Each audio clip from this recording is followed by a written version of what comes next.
Good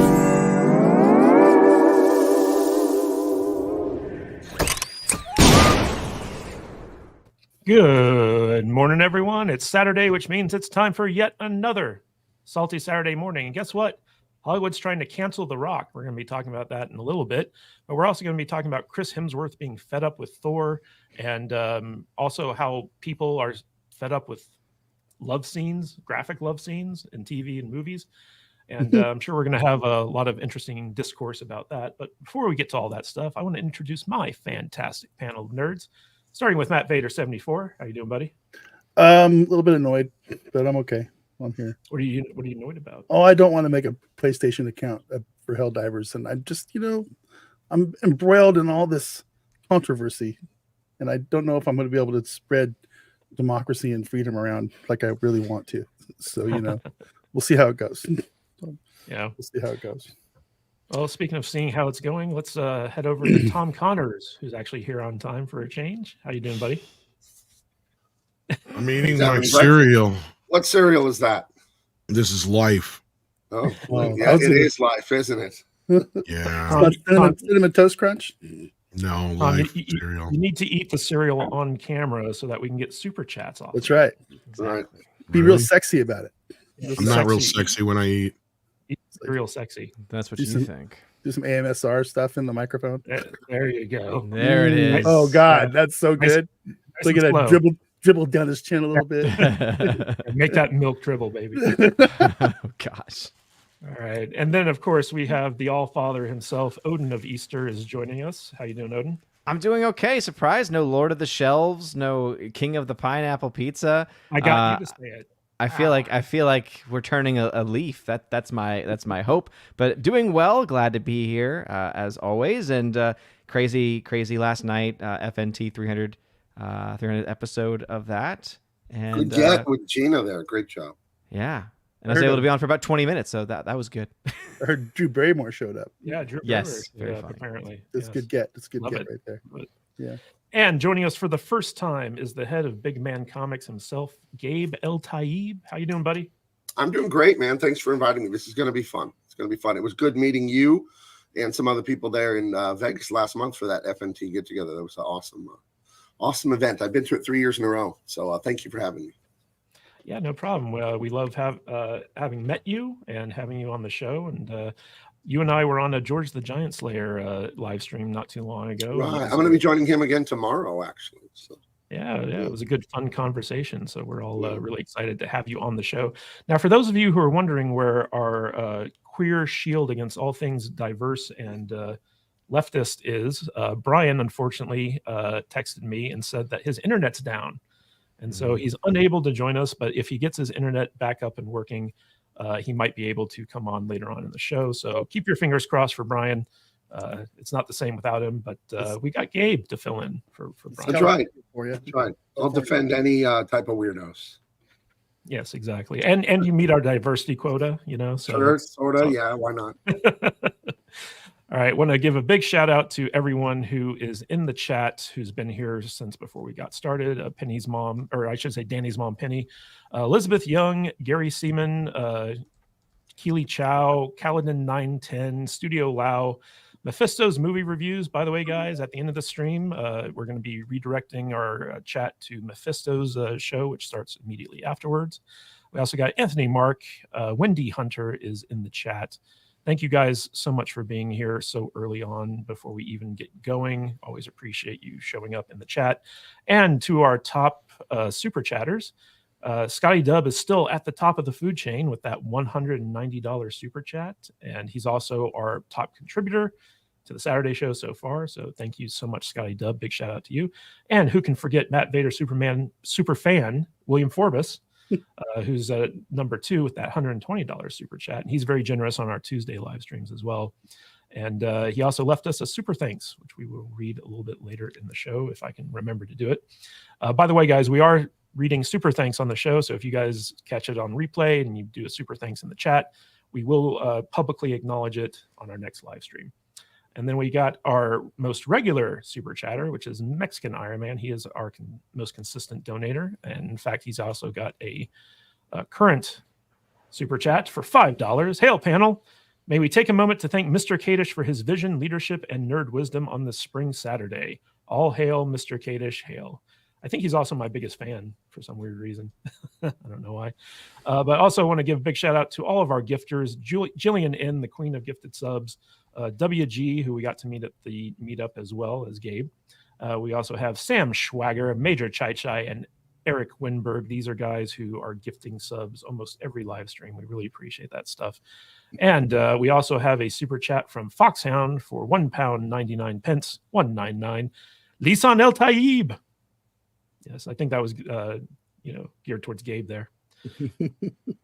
Gabe, was it weird seeing Dune 2 and hearing people chant your name constantly? You're muted. You're muted, buddy. Sorry. I was opening a YouTube window to open the chat and I turned off my mic. Sorry. I didn't see Dune 2. Didn't care to. The first one I thought sucked. I love those books. And I was like, I'm not wasting my time. So Nice. It would have made you mad then, because I actually, the first movie I was okay with. The second one, the changes especially that they made to change character, I was like, nope, this is ridiculous. Yeah, I don't know. Those books are absolutely fantastic. And the first movie was, so I didn't bother. So. I really liked the sequel. I know that it kind of went away from the books. The first half is amazing. The last half is a dumpster fire. Mm-hmm. That's the problem. You're better off going seeing Godzilla X Kong. Yeah, guys. Speaking of dumpster fires, guess what? Mark Hamill was at the White House. He shared the stage with the worst press secretary in history, Karine Jean-Pierre, and he basically took over for her and showed how he was a terrible press secretary, but he was better than she was. So it's kind of interesting because this just hit Twitter this morning. I'm going to show you guys. So there's this video, but Mark Hamill basically led the White House press briefing yesterday. And he had just gotten off out of a meeting with President Joe Biden. He announced that he gave him the nickname Obi Joe Kenobi. And Joe gifted him this pair of aviator sunglasses. And basically, he's going around bragging about, his time at the White House. And all of his fans are saying, like, how far to the dark side do you have to go before you're unredeemable? So I just wanted to open it up to the panel. What do you guys think about Mark Hamill getting super, super political this election season? It's nothing new. The guy's insufferable. I mean, he Twittered his way into the White House press corps. Mm-hmm. He's an absolute donkey. Can't stand him. He's one of these Hollywood types that is sown so much hate and discontent in social media that I can't even hardly stand to watch anything he's in anymore, including Star Wars. And it sucks because that I feel that way. So, screw Mark Hamill. And it was Joby Wan Kenobi, not Obi Joe Kenobi, but whatever. That works. So yeah. Gabe, what do you think about this? What do I think? I told you before the show, I've always hated Luke Skywalker. Star Wars was the most important thing to me growing up. It's why I started drawing. It's why I became a comic book artist at DC and Marvel and now my own company. And I always argued with my brother growing up that I never liked Luke. He's whiny and just not interesting. And he's proven as a human being to not be great either. So at least his outward, maybe in personal life, he's a great dude. But what he's putting out there on social media and all that is awful. It's just repellent. So keep it up, I guess. I don't know. He's just, it's very unimpressive. One thing that always fascinates me, I'm only 45. I feel like I've gained a little wisdom, but I do wonder how people get that old and they're still that dumb. It's fine if you're 20 and you think you know everything about the world and blah, blah, blah. But to see people in their 60s and 70s that just apparently haven't learned anything in all the decades, that fascinates me, that level of incompetence. Excuse me. Speaking of incompetence, Odin, guess who was on the Drew Barrymore show the other day? Oh, well, yeah. Wasn't it Kamala? Yes. It was Kamala Harris. And you can tell that the Biden campaign is really trying to push the star factor in their reelection campaign here because Kamala was, sitting there having her feet licked by, Drew Barrymore. Like it was an embarrassing interview. It was so she was just so in the tank for Kamala. And now we got Mark Hamill coming out with Karine Jean-Pierre to act as the press secretary. He goes from Jedi to press secretary. It's kind of weird. But what's your take on all this? I mean, same was been said already. I'm not surprised. I mean, this has been his shtick now ever since Trump broke him back in 2016. I mean, it's just like, and that's just so true of all of Hollywood, because Hollywood has always been this involved in politics, right? I think that some people may have been maybe more ignorant of it because they would see the commercials for, get out the vote and vote or die and things like that, and they would just assume it's, but people pushing votes, and it's like, yeah, but then you realize, no, they're trying to push very specific kinds of votes.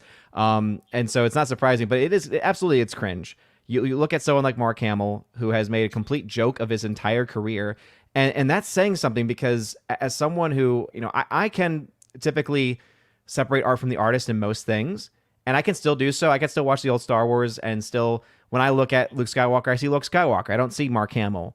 But I think that he has just done so much damage to his image, to his brand, that he has now pushed so many people who might be more on the fence with that, right? Who might sometimes be able to separate art from the artist, sometimes not.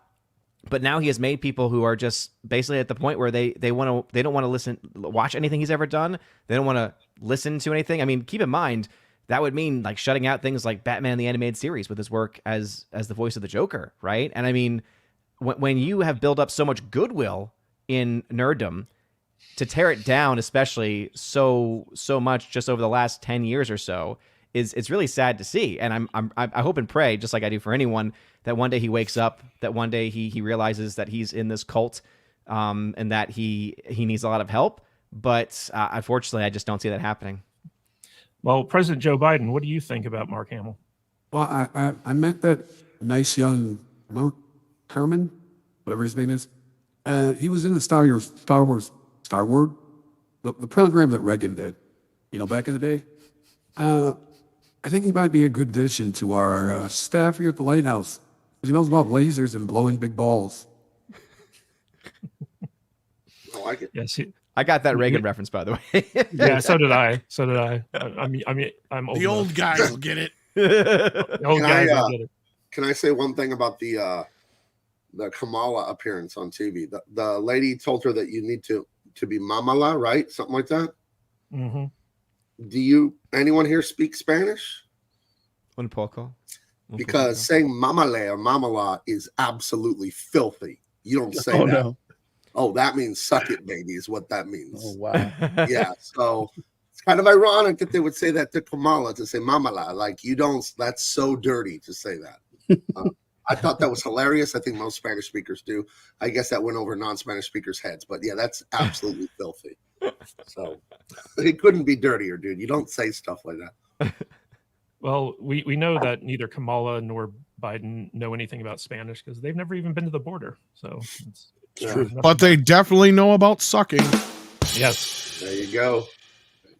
Love that symbol, Crash Tom. But they have been to the border. We talk about it. They've been to Ukraine. Been the Russian border, yeah. Real quick, we got some super chats to get to. Paulus Plain for, I think those are Kroners. What are those? Kroners? 100 kroners. I am not a gamer. This is all about the fun per hour cash payment, baby. Sweet Baby Inc. detected 384,223 curator followers. Nice. Yeah, they're still killing it over there. Then we got Foxhound for 199 pounds. Brother, ew. Vomit emoji. And finally, we got Cocho Dragon, member for 7 months. Thank you so much, Dr. Cocho Dragon. Sorry, I didn't mean to ignore your PhD at Dragon School. There's always a say never meet your heroes. While there's some good out there, but for Mark Hamill, he's lost the ways of the balance of the force. Yeah, he's played so many iconic characters in different ways. And he's kind of, Joker. Oh, yeah, Joker. That one. And Skeletor, I guess, if you want to get technical about it. Jay and Silent Bob, dude. Come on. That was iconic. Fuck yeah, Kevin he was Cockknocker in Jay and Silent Bob. So. Why do you have to bring this shit up? Are you trying to make me mad? Yes. We love annoying you, Tom. You have this image of Mark Hamill as being this kind of affable older actor who had iconic roles in this big franchise, and then you actually read his tweets and it's just man, this is a hateful, spiteful, deranged person. You want to know absolutely the truth? crazy. He had one hit. He did a really crappy movie. Then he didn't. Then nobody wanted him in any more movies again. Then he did a couple of really lame movies. Then he's like, I can't get any more work in movies, so I'm going to do voices now. That's the truth. Let's be real. That's the actual truth. Agreed. He has not done shit. he was so desperate for work. I mean, come on. He's doing voice acting by the time he's, in his prime. So he should have been doing all kinds of movies. Harrison Ford was the only one who got a career out of Star Wars. This is true. This is very true. Kind of hard to argue against that.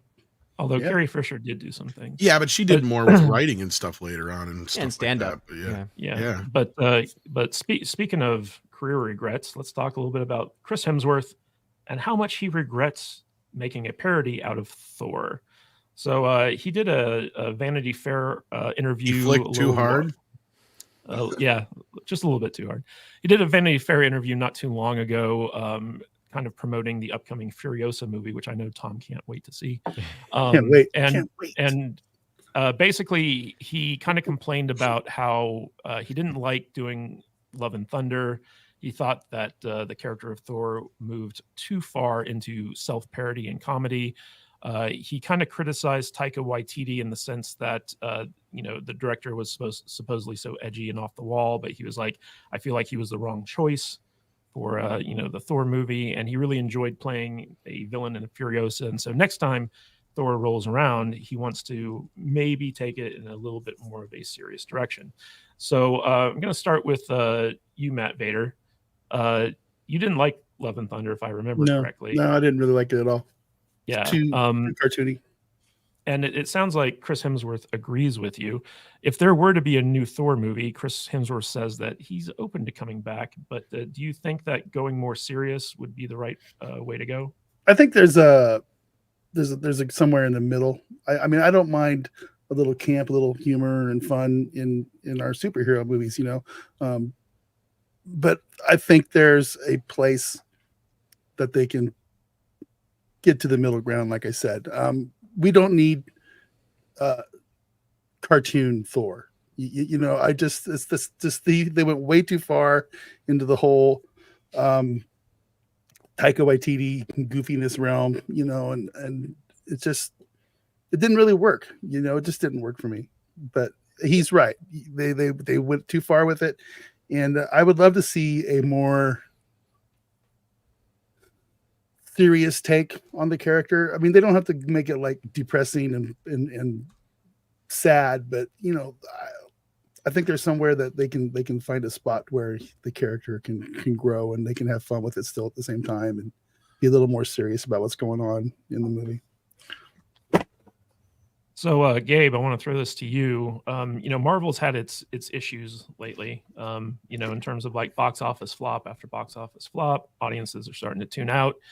And one of the reasons for that could be that a lot of people, they even dub it Marvel humor, where it's like, oh, you got to have like the Marvel jokiness in this movie, and it's kind of like turning people off. But it even kind of goes into the comic books, right? Like you're a comic guy, Right. and Marvel keeps kind of ruining their comics in addition to movies. Can you give us a breakdown on how you see the landscape of Marvel movies and comics currently? Well, I think culturally, the people running these things, first of all, it's too many cooks in the kitchen, right? Well, give me a second here. I don't want to cough like last time. But I think that, I started off writing humor. That's what I did. I've won the highest awards you can win for my humor writing in college. I did like a Dilbert-style strip and all that. And the entire world, for a few years, I won huge awards in college for higher education was my comedy strip. And the entire world owes me an apology because I am the one person who has always hated the Marvel movies. It's trendy to hate them now and make fun of Marvel humor now. Anyone that knows me knows I've been saying this for like the last 10, 12 years. Like, the quips by Iron Man, it's insufferable shit. I hate it. There's like 25 Marvel movies. I think I've seen 5. I can't stand those movies. I went to a few at first. I'm like, these are awful. Why does everybody love these? So to me, it's not surprising for people to finally catch up and realize this is garbage. I think stuff like Love and Thunder just put it over the top. Again, I haven't seen it. I wouldn't bother seeing something like that. When I saw in the commercial, it irritated the hell out of me when he's in the, I hope I'm talking about the right movie here, when he's in the big arena and he's going to fight the Hulk and the Hulk comes out and Thor goes, I know him from work. That is the lowest level of humor writing. That is so Big Bang Theory. That is just awful, awful comedic writing. And again, I write a lot of comedy. I still help my daughter. She's a stand-up in Hollywood and San Diego. She just won like the last 5 roast battles in a row. So I do know how to write comedy. So I do think that's what's going on there. There's, again, to go back to the beginning of what I said, there's too many cooks in the kitchen. Being involved in entertainment and movies and all that is too cool. It's too important for society. So everybody wants to be involved. The problem is, like any industry, you get untalented people who are very savvy and fight their way into management. But they're not writers, they're not artists, they're not actors. In comics, they're not illustrators or colorists, but they control the levers of power. So they put themselves in there and they go, well, what if he did this? Or what if he said this? Adam Carolla talks about this when he used to work in mainstream television and movies. That so you get these, 50-year-old women, they're executives at whatever TV station. They've never made a person laugh in their lives, and they're sitting there telling them how to write jokes. So I do think a lot of it is ideology. Now DEI, right, stands for didn't earn it. You have people there that have the levers of power, and they're not funny, they're not good writers, but they sure have the power to put their crap into the movies and TV. So until that sort of thing changes, that agenda-driven DEI stuff, you're just going to see this stuff degrade more and more. So good on Hemsworth for at least admitting it, because that's the only way to learn and grow is say, hey, made a mistake, let's try to change. So as an insider, to me, that's what the problem is you have it's a two hands-on approach from untalented, ignorant editors. That's just what the problem is in entertainment. What about in terms of the comic books? Exact same thing. Now I'm speaking from experience here at DC Comics. For instance, I was working on an issue of Suicide Squad. Took place in Australia, the story, and there were some kangaroos and this and that in it. And I was coloring this, and my buddy was illustrating it. And my buddy who's illustrating it has been a animator and illustrator for over 30 years. Worked at Disney, worked at Marvel, worked at DC, animated, Tarzan, Treasure Planet, Emperor's New Groove. And the 23-year-old female editor is sending him pictures of kangaroos from Google Images. Like he doesn't know how to draw for 30 years now. Like, lady, he's been drawing longer than you've been alive. So you have editors and management and people, they don't have any talent. It would be like if you had an NFL football team and the coach had never even played Pop Warner football, let alone maybe college or something like that. Like, how are you going to advise me and instruct me and be my leader when I have 10 times more experience and knowledge than you? It doesn't work. Management should always be a former or at least someone who went to something like NFL. Again, you don't have to be like an NFL. You don't have to be Peyton Manning to be the coach. You should have at least played college football or something. You know what I mean? You should have some real life experience. And I do think the leftist culture, they celebrate book knowledge. You know what I mean? Oh, I have a degree and I have my master's, but they don't have any real life experience. And I think real life experience is not the best teacher. It's actually the only teacher. You can get all the book learning you want. I went to college. I had honors when I graduated. Doesn't mean anything. Everything I learned about art, I learned it basically outside of college and working in the real world. So again, you have that leftist DEI, whatever, and it doesn't really prepare people to be managers and to be leaders. And I think that's why this stuff is falling apart. I'm a big football guy. I played it forever and I coach it. And there's a great saying in football. You say this to coaches, you're either coaching it or you're allowing it. So if your team is doing something bad and they're losing, well, you either said that was the plan as the coach and it's a dumb plan, or it's not your plan, but you're watching your players do it and it sucks and you're just allowing it. You're not putting a stop to it.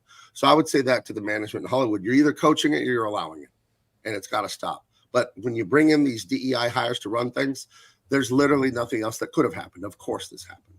Yeah. Tom, I want to throw this to you because it seems to me like if Marvel wasn't open to pivoting right now, Hemsworth probably would have kept his mouth shut about this. But in the article, they also talk about how Taika Waititi only did Love and Thunder for the money. Like he wasn't really like into it, and he's not going to be returning for the next Thor, obviously. So the question here is, do you think that Hemsworth is kind of like trying to throw his weight around to influence Marvel if they bring him back as Thor, or is this just part and parcel of Marvel's, pivoting in terms of like how they're choosing to do their movies? It could be a little of all of those things. I think there is panic at Marvel. I don't know if Hemsworth is even in the cards for the future anytime soon. In fact, right after Love and Thunder is when he was saying, well, I'm done with Thor. Remember? And now he's backtracking a little bit. Because then it was like, I'll never work with these crazy auteur directors again, which was a shot straight across the bow at Taika Waititi. Honestly, I think he handled this pretty good.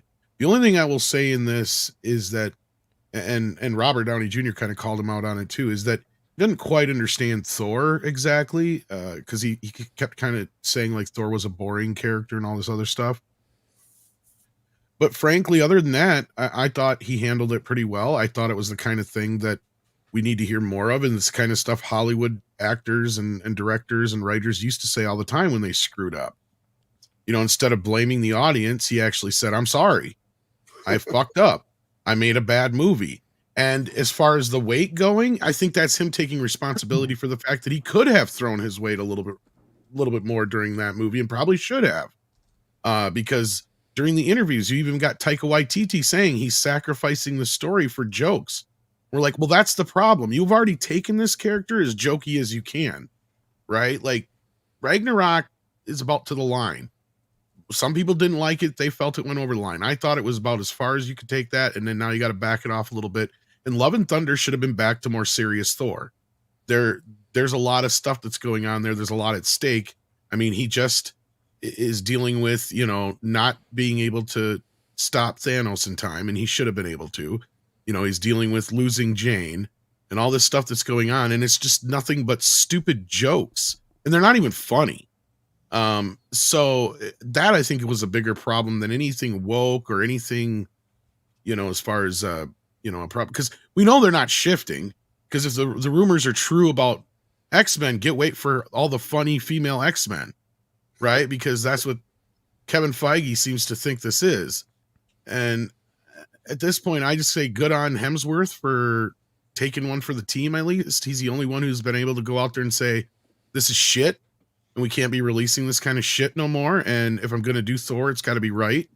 So good on him. And he didn't even throw Taika under the bus this time. He took complete blame for it. So I got to give him props for that. So Odin, you know, one of the reasons people said that they kind of pivoted Thor towards the more comedic aspects is that Chris Hemsworth just is not naturally a funny guy. Like when he did Ghostbusters 2016, you know, he was doing a lot of improv there, and the cast all loved him, even though like his stuff was pretty cringe when it ended up in the movie itself.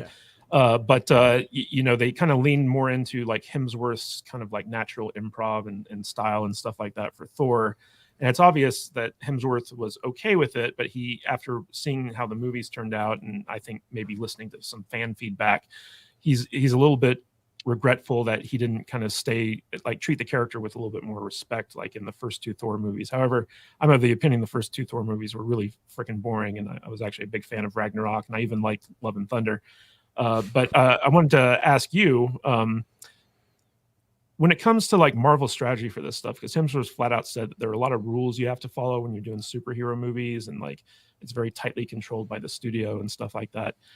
Considering the box office failures of Marvel movies recently, do you think that there's any room for Marvel to like listen to someone who has these roles like Hemsworth and Robert Downey Jr. and stuff like that, and actually kind of pivot to a more successful style of superhero movie?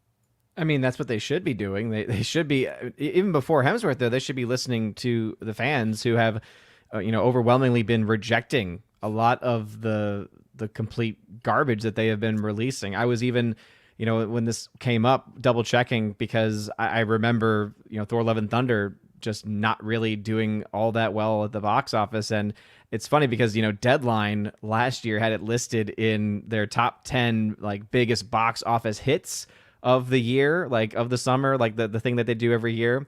And I was looking at their numbers, and what I always find hilarious is that Deadline, and of course Disney would do this too, they always give credit and revenue from the money they pay themselves for streaming. So they list 160 million in profits for streaming, and again, much of that's going to be from what they paid themselves for Disney Plus. It's like, okay, that's not revenue. That's money you're just moving from one bank account to the next. So it's like, come on now. And so if you actually look at the real numbers, that film, lost, at least about $100 million or so. Probably more, because we don't know exactly what they spent on it yet. Yeah. So that's one that we're still waiting on. But based on the numbers that have been released, they claim about 410 million in production cost and in the marketing prints. There's other things that they mentioned too. But just looking at that alone, that puts it at 50. But something tells me, yeah, once we actually get those real numbers for the budgets, we're probably going to see that number go sky high. But I mean, when you are someone like Chris Hemsworth and you know the actual numbers probably, and you're hearing the behind the scenes discussion, they would, if this movie had made as much money as they claimed that it did, you would be hearing about the next Thor movie. Like this would be a huge thing going on. They'd be continuing to push it, but clearly they're not. So it seems very likely the decisions that they're making seem to indicate they know how much money they've been losing. They just don't want to openly admit it yet. But they absolutely, going back to the original question, they would be very wise to listen to not even just people like Chris Hemsworth, but the audience who has been rejecting them, especially last year. Yeah. So Odin, just to clarify this for people who maybe aren't as in tune. So basically, Marvel makes a movie. Disney, that owns Marvel, licenses the streaming rights to that movie for their streamer. They pay Marvel. Marvel then kicks that back to Disney as profit because they sold the streaming rights, and Disney puts that on their balance sheet as a profit, as opposed to them just moving money around. Is that pretty much the gist of it? Basically, what they're saying is they're taking $20 from one pocket, putting it in the other pocket, and saying, "Guys, we made $40." Yes. It's like, no, you didn't. You just moved $20 from one account to the other. To lower it down a little. Yeah. To lower it down a little bit too. It would be like, for me, like we have, my wife and I, we have a joint account, but then we also have, personal accounts as well, because we had them for years and it helps with credit lines to have longer accounts. And so it'd be like if I took $20 out of my personal account and put it into our joint account. It's like, honey, we made $20 today. It's like, no, I just moved the money that's already ours into a different location. Which is how supposedly TMNT Mutant Mayhem was some big, huge hit that it wasn't. Yeah, the big, huge hit for the studio that got downgraded on their credit rating and are being sold off piecemeal. It's because they paid themselves for the movie to go on Paramount Plus. That's the only way it made any money. Yep. All right, guys, speaking of making money, our goal today is 10 new members. So if you guys out there haven't signed up for our membership yet, or if you're looking to do some gifted subs, we'd really appreciate that. We need to get 10 new today, so that shouldn't be a big deal. And if you haven't already, give us a rating on Apple Podcasts, 5 stars if you don't mind. Otherwise, don't bother. It's cool. We're good. Are y'all applying? Has the application been filed? Isn't it around that time that they start taking applications? We applied last month. Okay. And I don't think they even looked at our application. So, but we're going to keep going until Criticless gives us an official critics badge. And then also, guys, if you want to be part of our community, if you're in the chat and you're liking the people you're seeing there, hop on over to our Discord, saltynerdiscord.com. Takes you, that's basically an invite to go right to our Discord. And we're going to love having all types of new people in there. We do all types of discussions. That's where Matt Vader tells everyone when he's going live on Helldivers. Although I don't know how much longer he's going to be playing Helldivers. But it should be all good. All right, guys. So let's get to a sexier topic, which is no sex.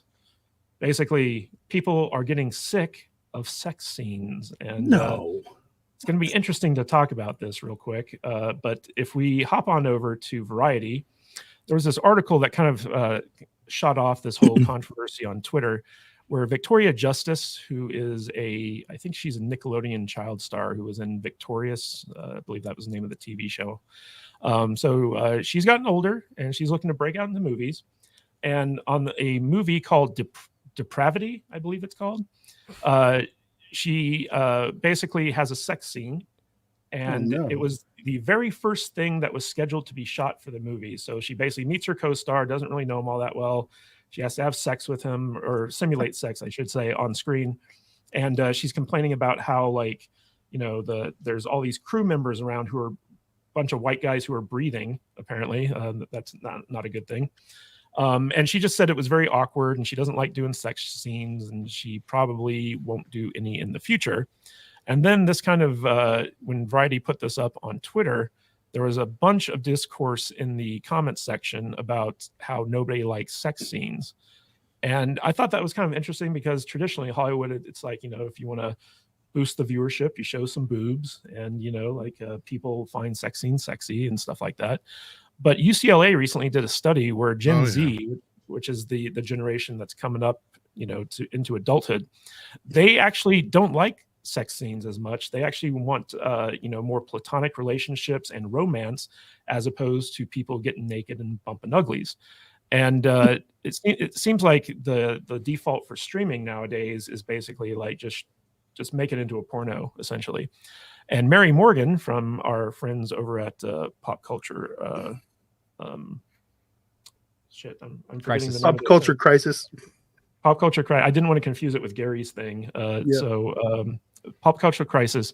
And she basically came out and she's a very kind of outspoken, she's a virgin. She believes in waiting until marriage. And I believe she's quite religious as well. And she says, no more sex scenes. Actors hate doing them. Audiences don't want to watch them. Why is pornography in every TV show and movie now? And I think a lot of that's kind of like the HBOification of the streaming services, where basically if you're paying, if an audience is paying for a service, they don't have, because it's elective, right? Like it's not available to the public. They don't have to worry about the censorship guidelines of public broadcasting. And so in order to get people kind of in the door, they do a lot more swearing and they do a lot more sexy stuff and things of that nature. But I was kind of surprised at the number of people in the comments who basically agreed with her, where they were like, like nobody likes sex scenes anymore. And it seems like the data from the UCLA thing is kind of, backing that up. So I know Odin has a very specific, viewpoint on this. So I want to go to him. Odin, what's your take? Do you think that sex scenes have kind of fallen out of favor and run their course for the most part for the foreseeable future? I sure hope so. Because I'm very much of the same mindset as Mary Morgan. I think she might even be Catholic, but I don't know that for sure, so don't quote me on that. But a very similar worldview as her on a lot of these issues, a lot of these cultural takes. And so that's why I take the data with a grain of salt, because especially if you look at just anything on Twitter or social media, it's always hard to really know exactly whether those metrics actually match up, because who is actually real, what's a bot, all these other things. But this is something, it's as far as like, it's been old for a very, very long time. And I actually was recently on Twitter and have been going back and forth with some people about this topic, where I'm like, they serve no purpose. They honestly serve no purpose whatsoever, except for a nefarious one. It doesn't help with a plot, it doesn't help with a story. There are ways that you can do a lot of the things that tend to be used, or what they tend to use these scenes for, you can do in so many other ways. And I always think about some of the best films. The reason why some of the best films of all time typically are talked about as coming from the 40s and 50s is a lot of it was because of the code that existed that actually made them have to be more creative, where they couldn't just rely on swearing for jokes. They couldn't just rely on sex scenes for trying to get audiences to come out to their movie. They didn't have to, take that lowest common denominator on a lot of things. And so I think that, it's really just a sad state. And I talked about this recently on my stream on Tuesday about the depravity of Hollywood, actually, very appropriately. And it was in relationship specifically to Challengers, right? That being the #1 film at the box office. And how did they market that film? The first image that got really released from the film and got spread around was the image of Zendaya on the bed being kissed by two guys, right? And apparently the film itself, right? It just like, you read the plot line, you're like, da-da-da-da sex, da-da-da-da sex, da-da-da-da sex. And you're like, okay, this is what we consider to be storytelling now. And so I really hope that is the movement. People are getting tired of it, because again, it has no place whatsoever. It literally serves no purpose, and I hope it goes away. Well, people have been having sex since the dawn of time. So it's not about sex scenes in movies, okay? We're not talking about sex, okay? Well, there were Roman orgies and all that stuff. But, Tom, I think a lot of this comes down to, like, they did sex scenes right in the 90s, where you had, like, the smooth jazz and the curtains that you kind of see people through, the candles.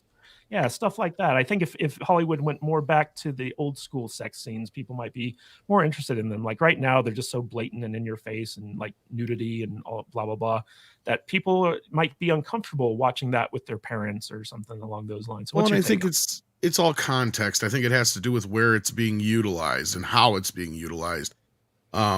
Because I mean, I understand where Odin's coming from, but I don't want to sit there and say that, nothing should ever have any kind of sex or titillation or anything like that in it, because the difference between what you're talking about, Matt, and what we have now is it's like everything. And you're right. It's almost like the cable mentality just took over everything. And we used to have movies that didn't have anything to do with any of that stuff. That was the mainstream films, or family pictures, as they used to call them. And PG-13 didn't really help with that. That kind of obfuscated the line there, because it used to be a pretty, you had PG movies and you had R-rated films. And R-rated films could handle all kinds of stuff, but if it was PG, they were pretty strict on what could be in there and what couldn't be in there. But now that's kind of changed. And I think the bigger problem we have now is that we don't have the teen sex comedies. We don't have the Skinamax type movies. We don't have the outlets for these other type of places where normally that kind of material is put into. It's being put everywhere. And I've been following this UCLA story for a while, because we're actually working on, we did a story already that this is going to be a part of a follow-up to, where, yeah, Zoomers and millennials are getting tired of sex, but not just straight. It's not so much the straight sex part. It's they're getting confused. There's too much LGBTQ representation.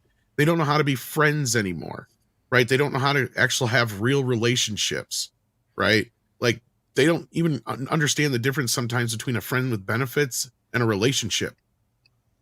So this is becoming a problem. And I think that's the deeper core to this Gen Z millennial report that came out of UCLA. And that's the funny thing, is it came out of UCLA of all places, right? So on that note, I mean, again, I see where Odin's coming from. It has inundated the mainstream a lot more than it used to. But at the same time, it's like they're not making the sex comedies like they used to, or the other stuff. I think that's part of the problem. I mean, and you got movies like Poor Things, which, it's just wall-to-wall sex. Yeah, there's a little bit of movie sprinkled in there too, but we're getting to that point where even indie and mainstream films are starting to look like the old Skinamax movies now in some cases. So there is a problem there. It does need to be addressed. Yeah, Matt Vader, when I was a kid, I used to watch this show called Saved by the Bell. And it had two really attractive young ladies on it. And one of those young ladies went on to make a movie called Showgirls. Yep. Culture Casino's favorite movie. Yes. When Showgirls came out, I was like, I really want to see Jessie Spano naked. So like I tried my best to get my grubby hands on a copy of that movie so that I could watch it. And when it comes to this story, so we have, Victoria Justice here. And there's a whole generation of young men who have watched her, on Nickelodeon growing up. And they might be like, you know what? I'd like to see some Victoria titty and see her, like have some sex. And you have a unique rating system where you actually rate movies higher when they have boobs in them. Well, they get a half a star for boobs. I don't care. It doesn't matter what movie it is. So yeah. What's your take on this?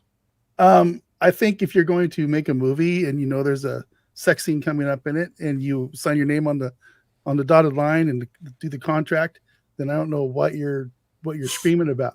You know what I'm saying? Oh my God, there's a sex scene on the first day. It's like, well, maybe they just want to get it over with, break the ice, get it. There's no better way to get to know everybody than to get naked in front of people, right?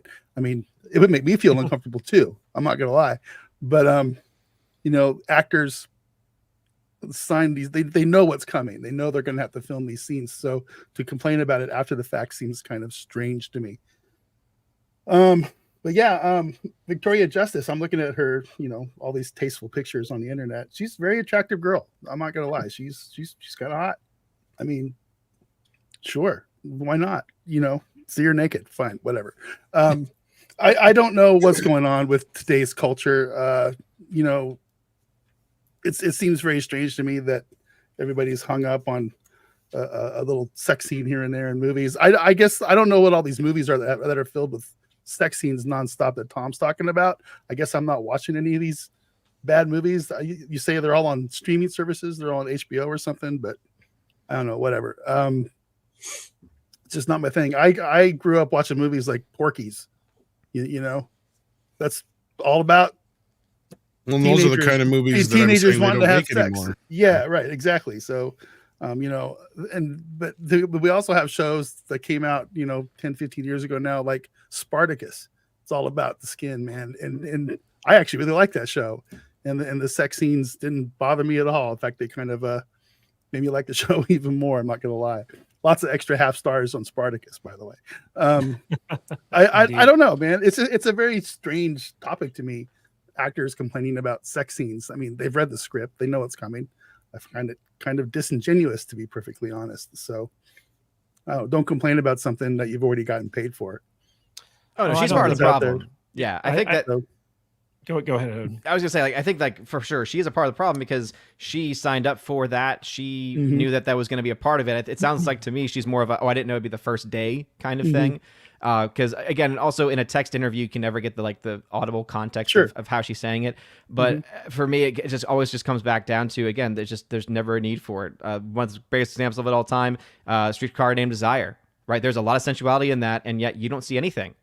Right. And at one point, like, there's this implication of an assault, and all you know is that a camera gets smashed, right? Or Yeah. sorry, that a mirror gets smashed and then it fades away. You don't need to actually show anything, because the issue ultimately comes down to is that when you do, you degrade the human person to being nothing else than an object to be used. Yeah, just real quick, Matt, before you get to Gabe, I just want to say I put a really quick poll up on Twitter on the Salty Nerd account, and it just says sex scenes in movies. What say you? And I wrote, yeah, baby, get it on, or sex scenes are lame. And sex scenes are lame is winning. It's weird. That's crazy Good. to me. I can't. It's very strange. Trying Gives me to wrap my head around this. Yeah, I Bunch of do prudes want to out there. And I do want to point out that actors, by and large, like, they acknowledge that, sex scenes and nudity are sometimes just part of the career that they signed up for. I think her, in this case, Victoria Justice's complaint was that it was literally the first thing that they were shooting, and so, like, it was very awkward and uncomfortable for her. But then that led to, like, the whole, like, audience participation coming in and saying, like, we don't want more sex scenes. We don't like the sex scenes that we're getting. We want stuff to be a little bit tamer and more like publicly friendly and stuff like that. Also, Vader, real quick, for Spartacus, Xena boobs. That's a Xena full boobs. star. I just wanted to say maybe they did it on the first day because they need the intimacy coordinator and all these extra people, so they just wanted to get that shit out of the way. I'm sure there were reasons why they had to schedule it Yeah. as, like, the first thing, but at the same time, it's like I can understand why she would be uncomfortable with that. But I want to throw this to Gabe, because Gabe, Tom brought up a really good point about, like, the whole DEI initiative, which you talked about, in our last segment, in the sense that Hollywood is very cool with pushing lesbianism, right? Like, they're just like, oh, if there are two chicks on screen, they're not friends, they're lovers, and we're going to see them, like, make out and have sex and all that other stuff, in addition to having, like, the traditional female and male, like, sex scenes and things like that. But it does bring up a good point that the younger generation might be, like, rejecting this stuff simply because, like Tom said, they're getting confused by it and they don't like it, and they just kind of inherently know that it's not something that they're into. So they want stuff that's a little bit more platonic, a little bit more romantic, and they want more traditional romances as opposed to the LGBTQ plus minus divided by $ type thing. So what's your take on this? Do you think that it's not so much the sex scenes that's the problem with audiences, but it's how Hollywood's presenting them? I think sex, another word we use for sex is intimacy. It's a wonderful thing, sex. Of course, it's part of the design, God's design for humans, men and women and all that. But it's intimate. It's for privacy. And I think it has no place in movies or television. I think it's perversion. And I think it's laughable to me that anyone that is anti-woke and conservative and hates all the wokeness is okay with sex scenes. It's like, how do you think we get here? It is a slippery slope. You start allowing boob and this and that. And I'm a man, of course, I love that. But again, it's intimacy. There is a reason it's for privacy. And when you start allowing a little, it's just going to slide down. And you can't deny what I'm saying because you just watched it happen in the last 50 years. They started with a little, and a little's never enough. So it keeps going and going and going. And I was raised in a very strict household about media consumption. I was not allowed to listen to mainstream music. We didn't watch mainstream movies or any of it. And I find it just patently offensive. And I agree with Odin to say that it does degrade the actors. Again, this is their intimacy. They're not, you can't pretend to be naked. You are literally naked in front of the camera. You're not pretending. You could pretend to be shot. You could pretend to do a jump kick. You can't pretend to be naked and share your intimacy with the whole world. That isn't for the whole world. It isn't right. And again, I think if you want to complain about DEI and how it does ruin everything and wokeism ruins everything, well, how do you think we get here? Nothing is static in the universe. Everything is dynamic. So you're either going this way or you're going that way. You can't just say, we'll do a little and then we'll stop. That's not how anything works. That's just not how systems work in the universe. So when you start adding a little bit of filth, a little bit of cussing, a little bit of father's an idiot, and how do you think it starts with Archie Bunker? It's, just a little bit of rebellion, and he's an old boomer. He doesn't know anything. And then now here we are. The family's terrible. I mean, think about the concept of toxic masculinity. That's just outright bigotry towards men. It's saying that maleness should be pathologized. That it's a pathology to just be masculine. It's evil to be masculine. We didn't get there in one day. We got there in decades. So I think this place, and again, as a writer myself, it has no place in the story. It doesn't move the plot. It's intimacy for a reason. My stuff, I have Dean Cain, All-American Lawman. He's your James Bond and this and that. But we don't send him to bed with women in there because it doesn't do anything. When I watch the James Bond movies, I love them. But when he goes to bed with all those women, it doesn't do anything. It doesn't move the plot or anything like that. It's there to be titillating. It's there to be rebellious against standards. So to me, my favorite movie of all time is It's a Wonderful Life. Is there a sexual dynamic between George Bailey and his wife? Of course there is. They're husband and father, or husband and wife, and father and mother, and they have children and a beautiful family, and they have to fight for it. That's the way you can represent human sexuality. But if you think we can dabble in this stuff and not have it degrade us, you're kidding yourself. Mm-hmm. You know, it's like, oh, I'll try a little heroin, see what happens. Yeah. You know, like that's not how heroin works, man.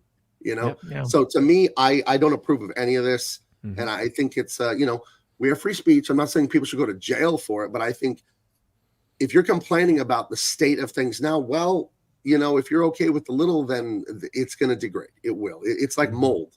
You put a little bit on the fruit, come back, it'll all be moldy in a couple of days. So that's my opinion on it. Amen.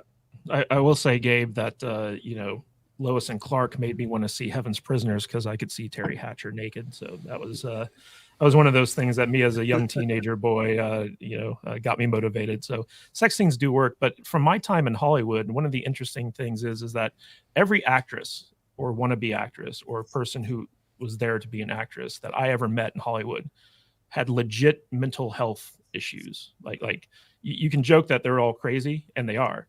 But because they have to constantly kind of like demean and degrade themselves and be exploited and stuff like that, like it wreaks havoc with their emotions. I mean, women are emotional people to begin with.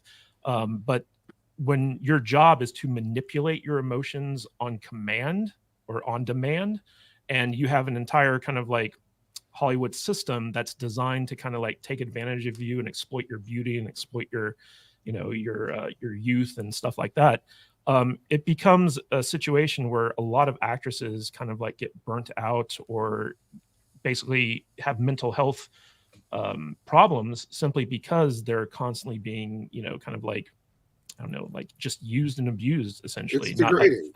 Not physically abused, but like mentally and emotionally. Would you want it for your mother? Would you want your mom on camera in Game of Thrones, butt naked, bent over? Would you want your daughter, your wife, and all those people you see in movies? That is someone's sister, mother, daughter, whatever. Like, would you want that for them? Of course not. So just do a little bit of lifting in your mind and go, oh, that's somebody else's someone. They matter too. Yeah. Like, it's not hard to do that in your head. I'm not a prude. I'm married. I have a good sex life. I enjoy women. Of course, my wife is beautiful, but it's intimacy, dude. It's like using the bathroom.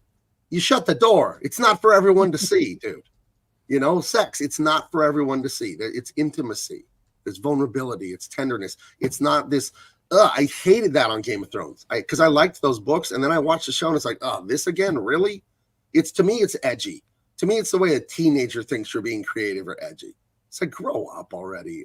I don't know. It disgusts me. I was raised that this kind of stuff is unacceptable. Yeah. So and whether go ahead. Yeah, whether they're choosing it for themselves or not, they are still being used, right? And that's like the important thing to recognize is that some would say, well, how can you say they're being used if they're choosing to do it? It's like, because people are still using them, right? So even if they've agreed to it, whether they've agreed to it or not, it has the same impact on them that it would anyone else if you had been used.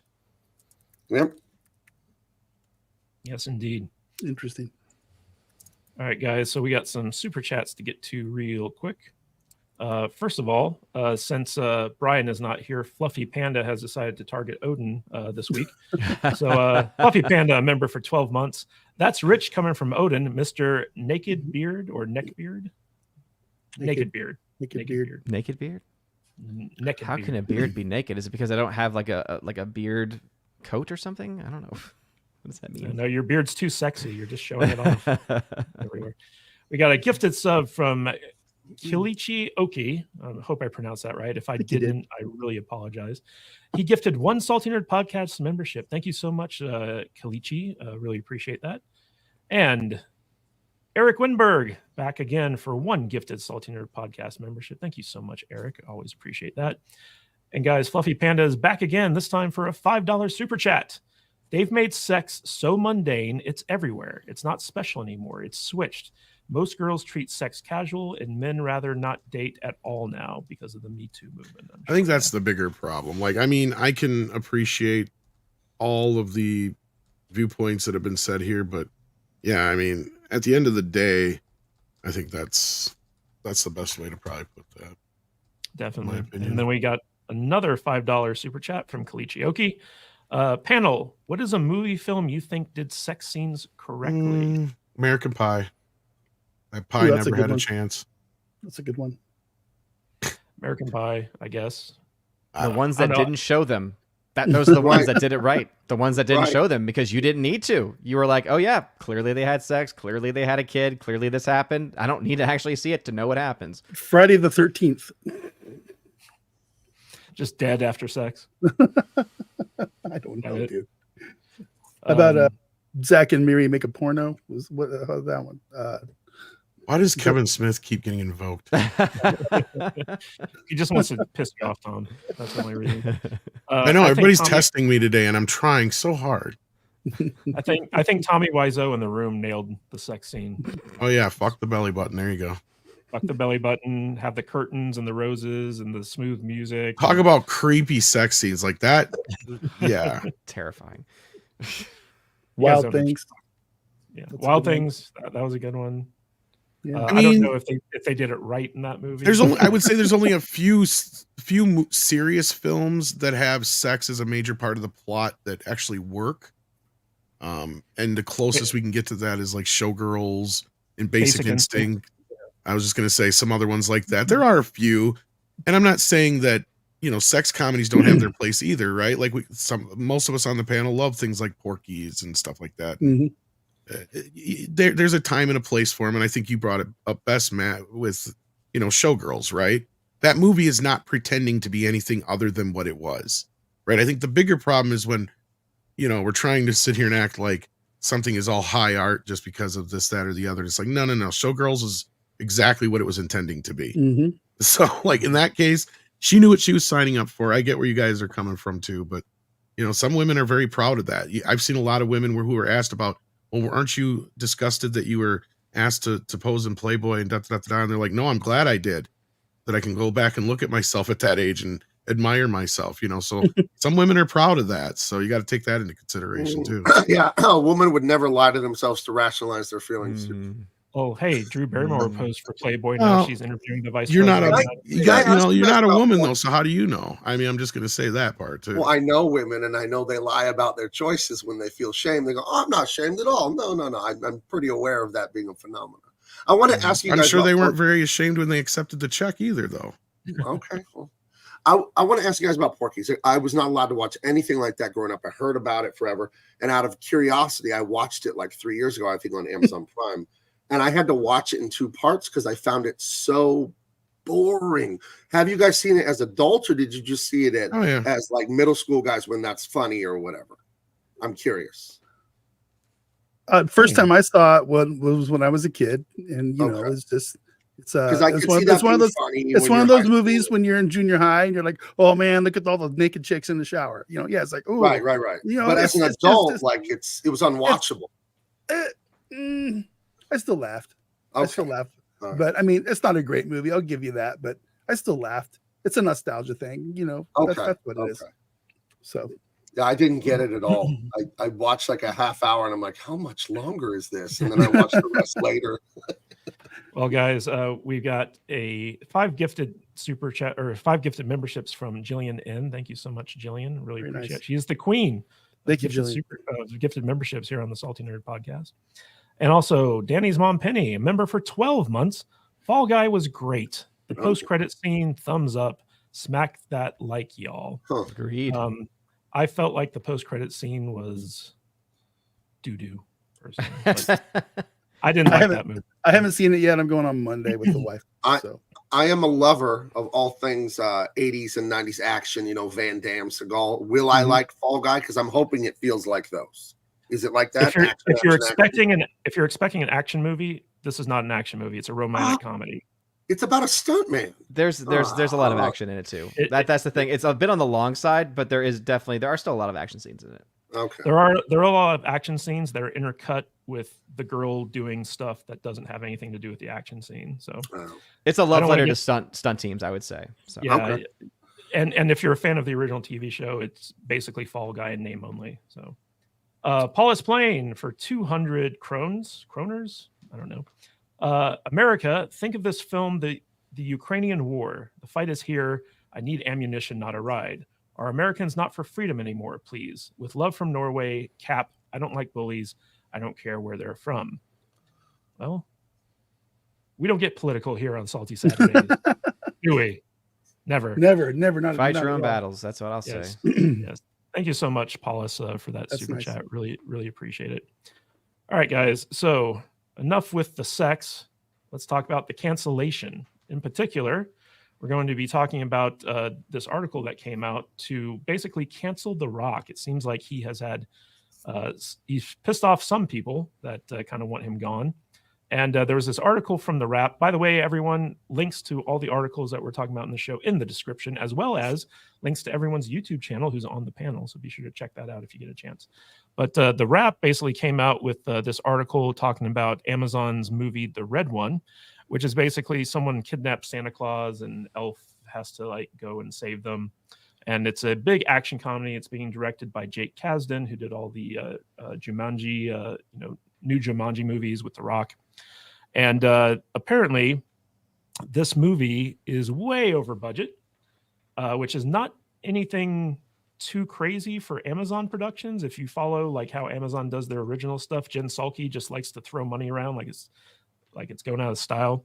But this one had a big focus on The Rock in the sense that he's responsible for the budget overruns by being constantly late.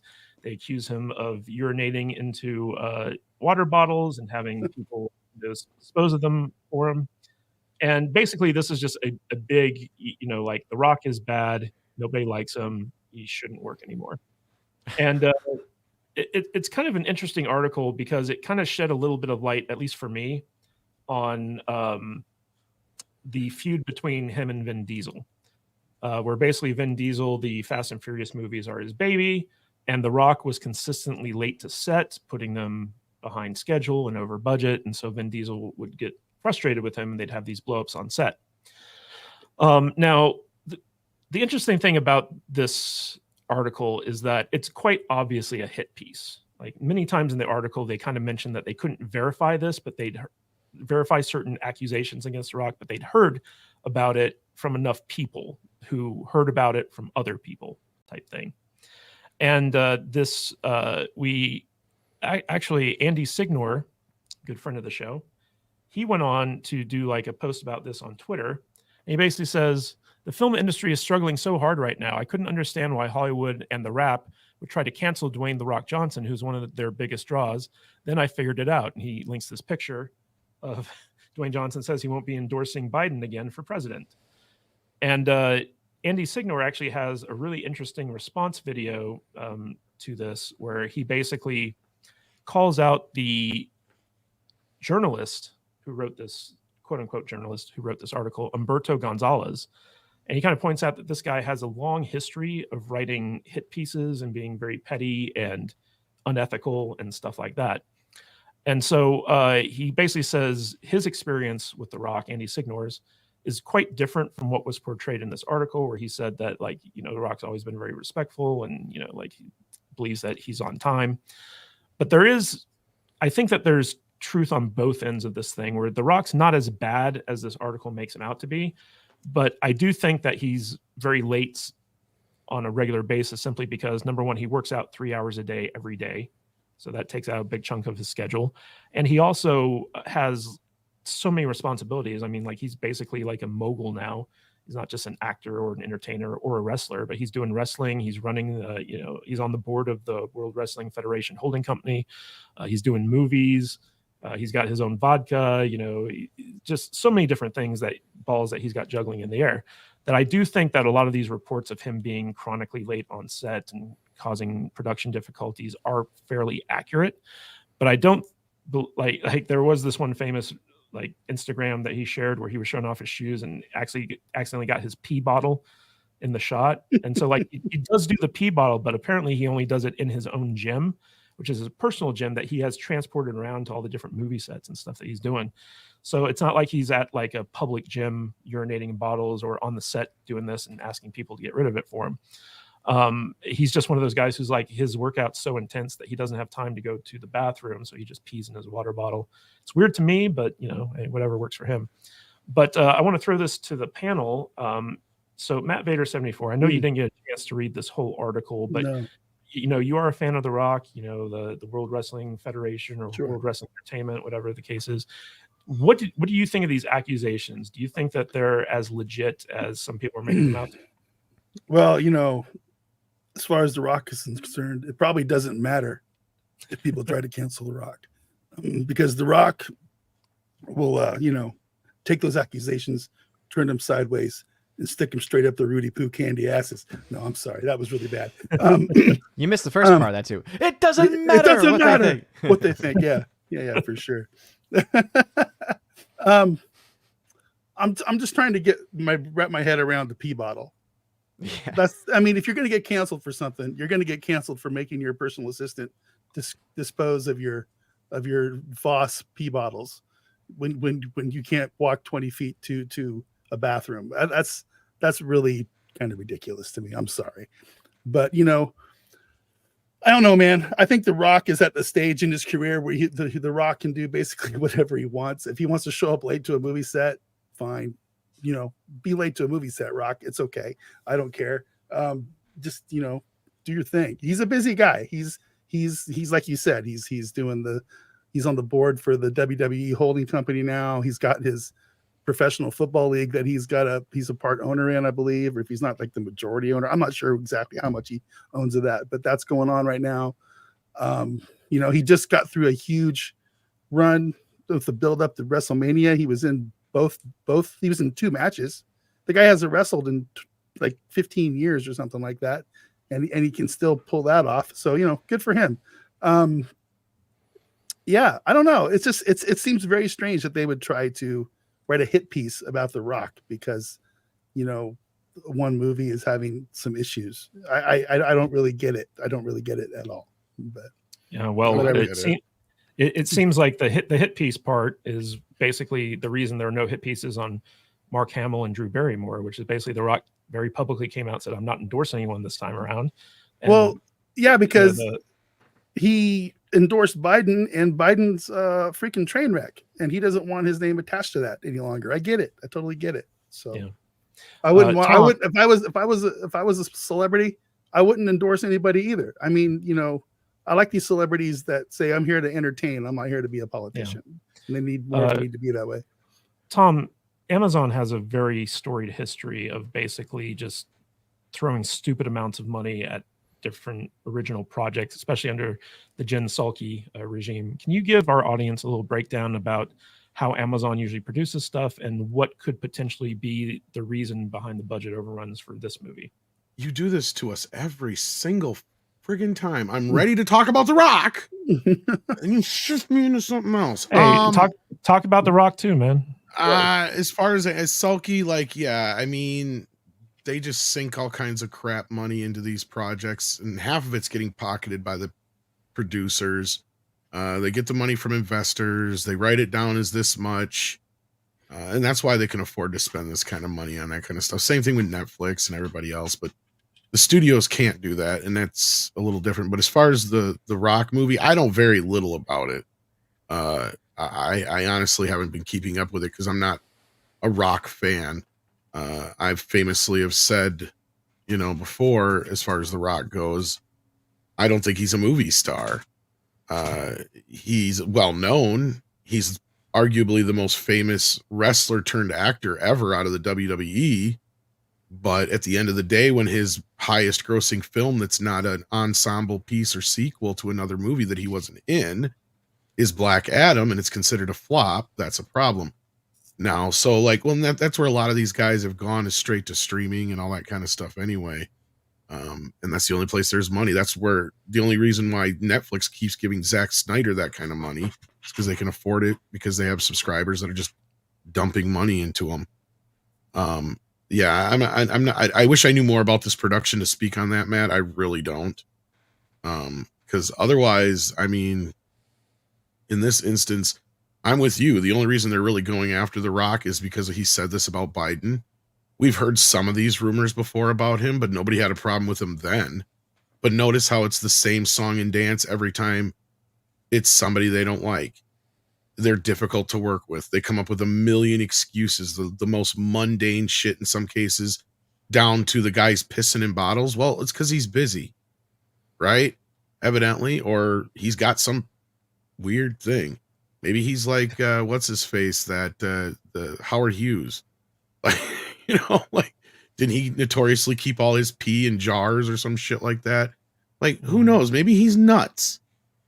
You know, but guess what? He's The Rock, and he can do what The Rock does because he's The Rock.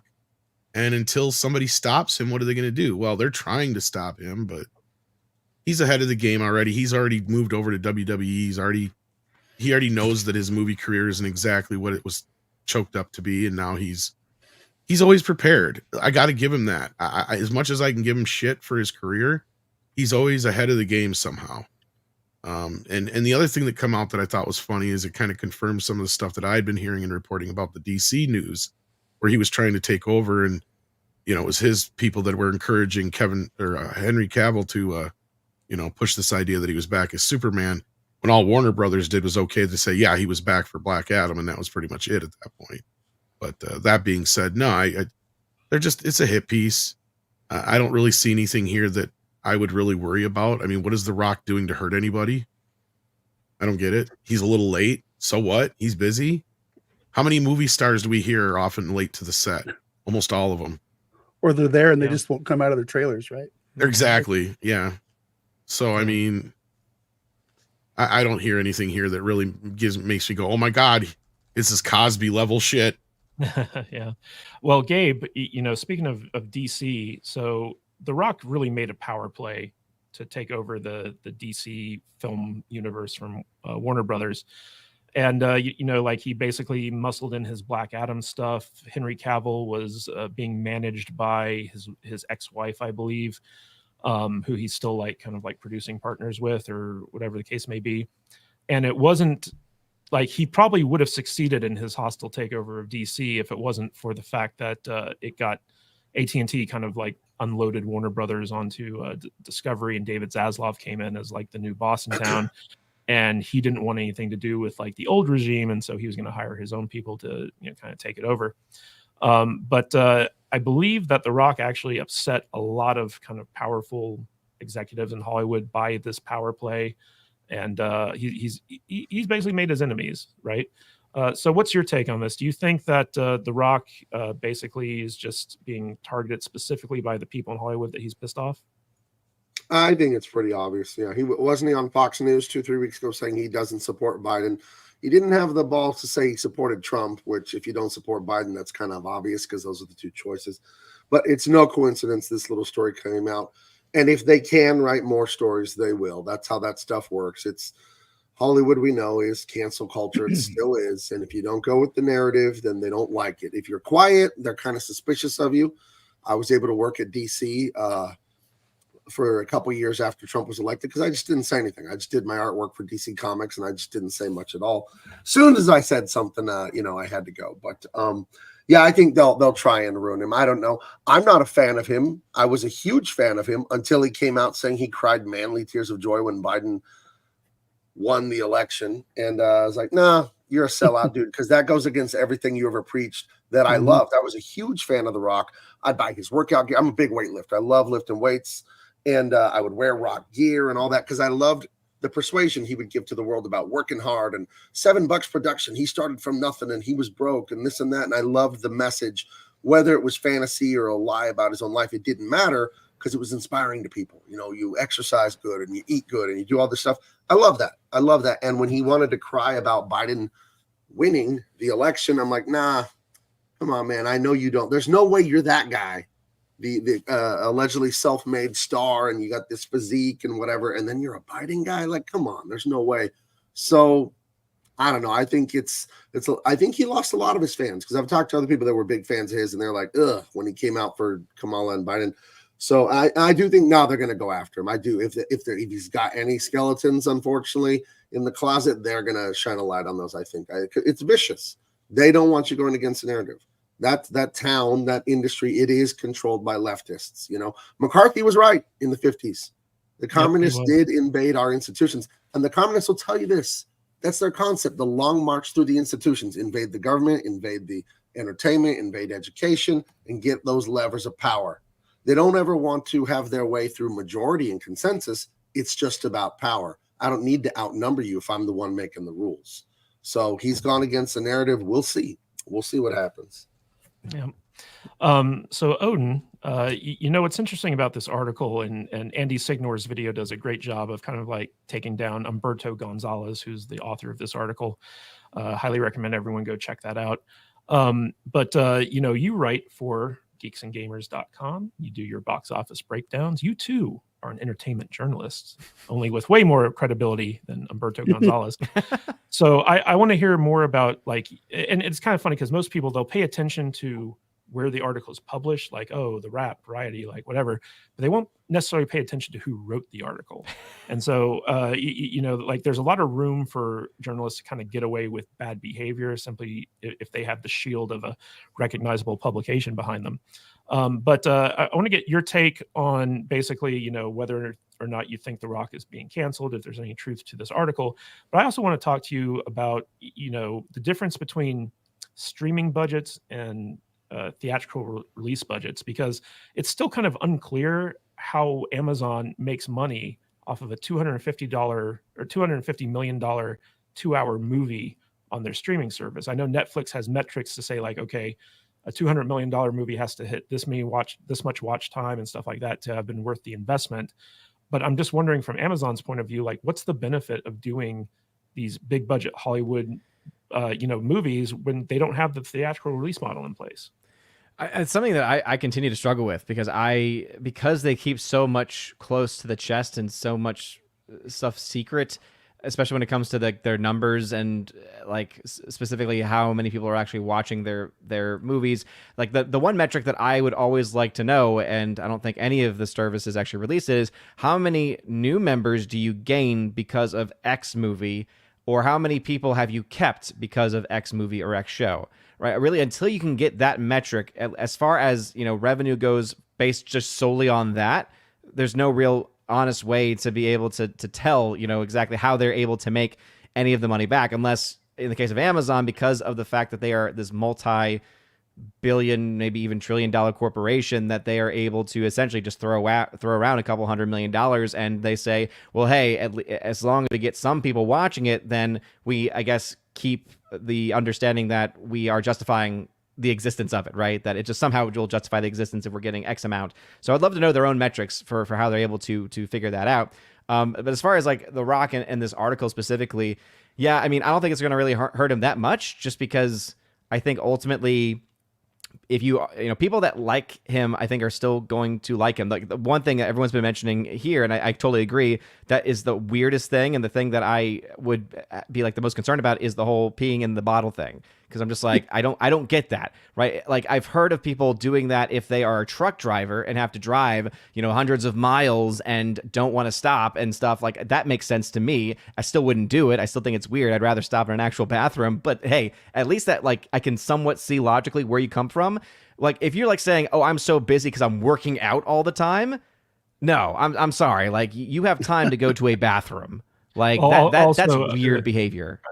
Odin, he said he doesn't like using public bathrooms because, you know, they're creepy fans. Hard to use. Yeah. Basically, he pees because it's more convenient for him than possibly getting accosted by a fan while he's peeing in a public bathroom. So with the kind of money he has, I'm surprised that he doesn't have like just a portable potty. Like, again, it's like why not just at least, you know, get a bedpan? At least that would make more sense. It would still be weird. He has but, his own trailer, you know, exactly, with his own toilet in it. Yeah, it's like, I'm sorry, like get yourself one of those those portable systems that you can get that come on trailers and come with like, again, that just does not make sense to me for him to do. That's the weirdest thing about it. But even then, for me, I'm like, I am not a huge fan of his in general. I liked it. I liked him when he was a wrestler. He kind of fell out of favor with me when he left the WWE to act, and was very much acting in real life, was like, oh, I'm done with this and blah blah blah. And then finally, when the money ran out, he came back. And like, I'm happy that he played that Hollywood persona so that he would be a heel, because it made sense. And the dude has always been gifted on the microphone, but it just has not translated really to the movies as much, right? Because as Tom rightly said, his movies really don't make that much. Like, it's so funny how often, whenever the movies he's about to be in come out, people like, and you mentioned people who write articles. I love going after Tony over at Deadline, right? Anthony D'Alessandro. I just call him Tony because I have no respect. And so, Tony always likes talking about like social media figures sometimes, and says, well, they've got X amount of people on Instagram, etc. I'm like, and that doesn't mean a damn thing, because The Rock has some of the most followers in the world, and most of them did not go to see Black Adam. Most of them will not go out and see and spend money on these products. What they will do, though, and I think this is the reason why it is a hit piece in the sense that they're doing it for clicks, because what they will do is they will click on a link to see an article. They will click on that because that costs them nothing, right? You didn't go watch the Tooth Fairy, Odin? No, I did not know. Come on now. It's interesting. There are a couple of things I want to mention real quick before we move on. So when it comes to Amazon streaming, right? Like, Amazon streaming is basically based around Prime memberships, and you sign up for a year-long Prime membership for like the 2-day free shipping on Amazon purchases and stuff like that. So it seems to me like the Prime thing is just a way to keep people, subscribing year to year, because in addition to all the great benefits they get from, signing up for Prime, they also get access to all these movies and stuff. And when people watch like an Amazon original, they may choose to buy another movie. Like, for instance, with the with the Roadhouse remake, they probably went and bought the original Roadhouse on Amazon Prime, and like that's the way it drives revenue. So like, I think there are interesting ways in which they monetize this stuff. I think mostly Jennifer Salke has proven that she's just a star effer. Like, she just wants to hobnob with the Hollywood elite and be treated like a Hollywood royalty. So she's willing to spend other people's money in order to do that. Crap, I just brain farted on the other thing I was going to talk about, which is okay. Real quick, we got another. Okay, you lost me too. Yeah, sorry. Hobnob, that's what I heard. Yes, and Gabe, you're muted if you're wondering why no one's hearing you. I saw your lips moving, and I'm like, oh, I don't think I turned the mic off because I cleared my throat or took a drink or something. Sorry. Can I just say, you said Hollywood royalty. I forgot that I am such. I am in the new Roadhouse movie, and I'm not even kidding. I was now you gotta calm down. I can autograph after the show. I was at that UFC fight where they filmed those scenes. I go with my son to Vegas to go watch the UFC fights, and they brought Jake Gyllenhaal, right? They brought him out, and they literally filmed some of it. So I'm actually in that crowd somewhere screaming in that movie. Nice. So I wouldn't tell people that, Gabe. I'm just I haven't seen the movie, but me and my son joke about being movie stars now. Me and my son. So. It's one of those movies where you're just going, "Why does this even exist?" I don't know. I saw Conor McGregor in the trailer, and I'm like, "Who boy?" All you gotta do is say, "I was at a film with Jake Gyllenhaal," and when they ask about the film, you're like, "You just have to look for it." You have to find me. Me and 17,000 of my closest friends were in the crowd. So somewhere. Yeah, well, the original Roadhouse is still a classic. But I remembered what I was going to say. I remembered what I was going to say. So, The Rock isn't like an angel. Like, he's definitely been in his share of controversy, particularly the thing with Maui. Like, after Maui got hit by those like terrible storms and basically got decimated. The only reason he's not being held to task for that is simply because he teamed up with Oprah to do it, and they don't want to besmirch Oprah by attacking him over the Maui stuff. But it was basically like a weird real estate land grab that they orchestrated over there for a very highly prized property. Anyway, moving on. Fluffy Panda for $5. It's typical of Hollywood and DC. You're safe as long as you comply. You are Borg or you're the enemy. No one cared about Cosby until he criticized Obama. Yeah. All right. Is that true, Tom? Sorry, I missed that. What was it? Said nobody criticized Cosby nobody cared about Cosby until he criticized Obama. Is that true? I didn't know about that, but that's interesting. I know the thing with Cosby was kind of like with Weinstein and some of these other guys. It's just when they start to lose their power and influence, that's when they start coming out of the woodwork at them. And the Me Too movement. I mean, there's a whole, actually I can't remember who put out the article, but there was a whole report done about it where it was kind of found interesting how out of the 200 men that were Me Too'd, over half of their jobs were taken over by women, or they needed more than one person to fill their role. But yeah. That makes sense. Jeez. All right, guys, speaking of losing power and influence, I want to talk a little bit about Will Smith and how he's trying desperately to rehab his career here. So this was just rumored on Twitter recently that Will Smith is going to be making another Men in Black movie. There's not much to this, like it's strictly a rumor right now, but I wouldn't be surprised if this was on the table. So Will Smith, ever since the infamous Oscar slap with Chris Rock, which a lot of people are saying was staged, I don't really think it was, but I think that was fake. Well, I'll throw it to you in a second here to talk about that. But basically, we've got Bad Boys 4, Bad Boys Ride or Die on the horizon for the summer. Will Smith and Martin Lawrence both look way too old to be doing this type of thing. Ever since, so like he's banned from the Oscars, like he won his Oscar, but that doesn't seem to have helped his career any because of the bad publicity from the slap and stuff like that. And people seem more interested in getting him away from Jada Pinkett as opposed to going to see his movies. And so like I just found it interesting that he seems to know that there's a problem, and he's trying to go back to his old hits to kind of like rekindle interest in his career.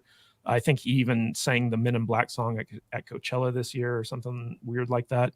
But Will Smith knows that he's damaged his brand, and so now he's trying to salvage it. So I want to get people's takes on this. Gabe, why do you think the Oscar slap was staged? I think the slap was real. I mean, someone in the chat just said you could hear the slap. I think it was staged because their ratings are so low. And of course, it gets eyeballs, and all press is good press, right? Just don't spell the names wrong.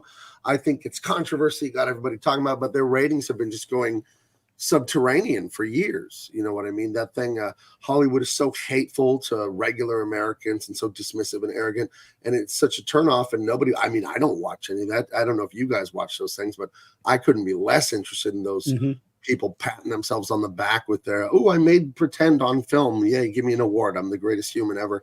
But I do think it was staged for publicity. I think it's that simple. I could be wrong. I don't know these people. Maybe they are psychos like that.